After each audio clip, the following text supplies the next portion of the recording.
Assalamualaikum warahmatullahi wabarakatuh. My name is Rasmi Citra Lestari, and I made this video to fulfill the final morphology assignment.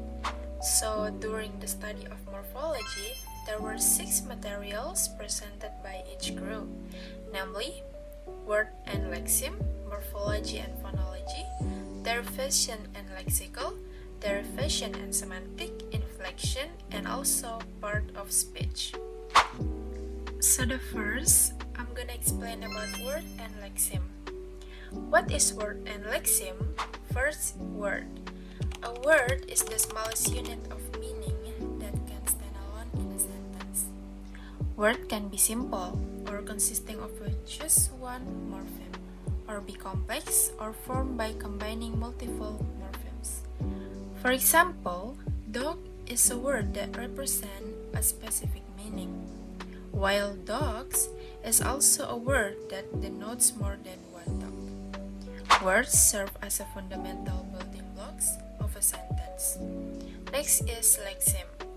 A lexeme, on the other hand, is an abstract, fundamental unit of meaning that represents all the possible forms of a word. Regardless of grammatical variation, it includes all inflection, derivation, and different form of a word they can take. For example, run is the lexeme that includes all its forms: runs, running, ran, etc. A lexeme does not refer to a specific grammatical form, but rather to the conceptual root or base of a word. And the second is morphology and phonology. So what is morphology and phonology? So, morphology is the study of structure of word. It examines how words are formed and how they function in the grammar of a language by analyzing their smallest meaningful, called morphemes. Morphemes can be roots, or the base meaning of word, or affixes, prefixes, suffixes, and infixes.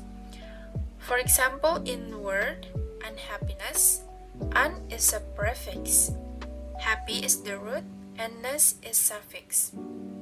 And next is morphology, explore how this component combine to form word and their meanings. Next is phonology. So phonology, in contrast, is the study of the sound system of language. It focuses on how sound function and interact in particular language.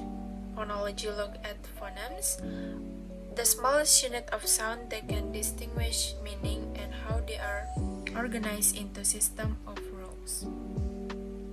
For instance, the difference between words bad and bad in English, the initial consonant sound p versus p, and phonology studies this kind of contrast in sound. And the third is derivation and lexical. So derivation refers to the process by which new words are formed from existing ones by adding affixes, for example, prefixes, suffixes, and infixes. This process can change the grammatical category or meaning of the original word. For example, the word care.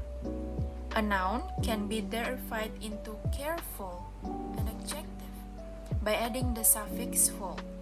Derivation helps to create a wide variety of words and expands the vocabulary of a language. Lexical. The term lexical refers to the lexicon or the vocabulary of a language, which includes all the words and expressions used within that language. Lexical items can be words, phrases, idioms, and expressions. Lexical meaning pertains to the inherent meaning of a word or phrase as it exists in the lexicon, independent of the grammatical context in which it appears. It is concerned with the meaning words convey in isolation. And next is derivation and semantic. So derivation, as mentioned earlier, derivation is the process of creating new word by adding affixes to existing words. Next is semantics.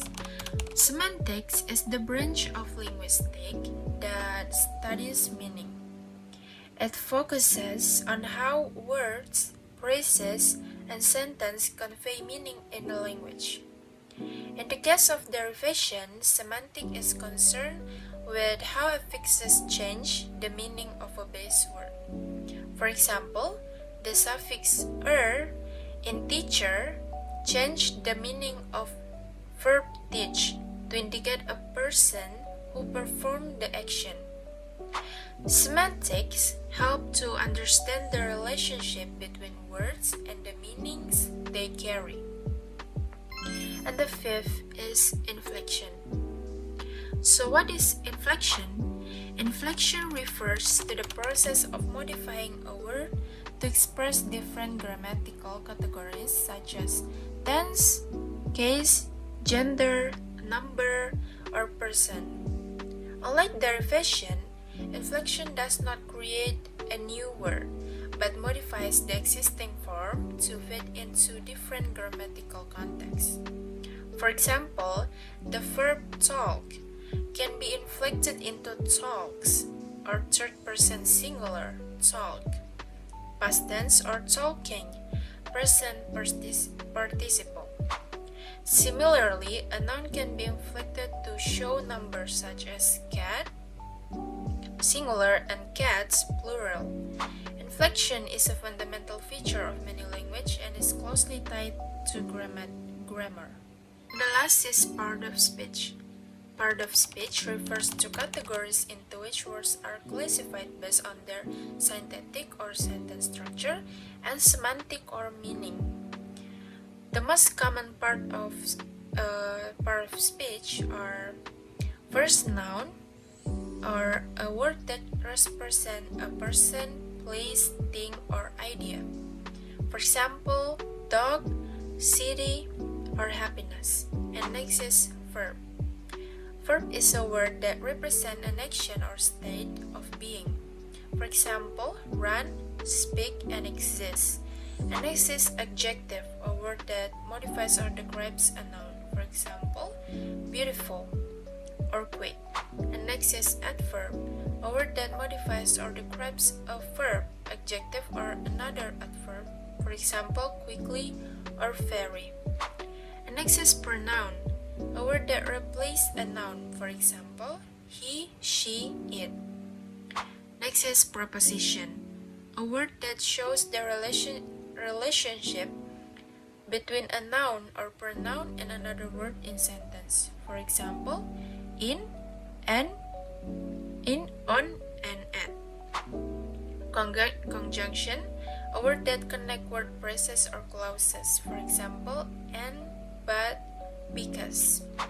Interjection, a word or phrase that expresses strong emotion or sudden exclamation. For example, wow, oh no.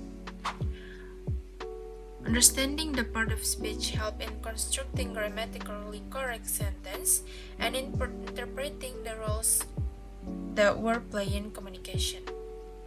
So that's my explanation about the material that we are presented each group. Wassalamualaikum warahmatullahi wabarakatuh.